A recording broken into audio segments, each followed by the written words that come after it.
I'm surprised the sea turtle is still there.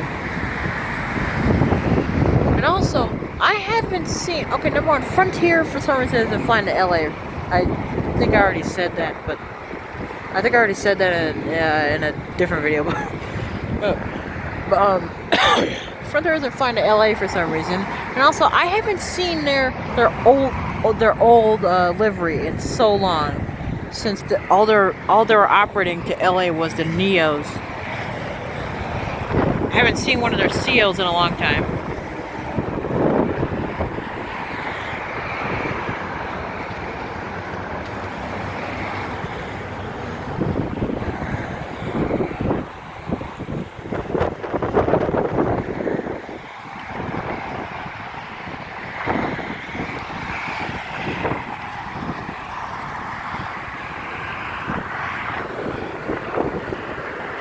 Couldn't see that because of the tree, but that was pretty hard.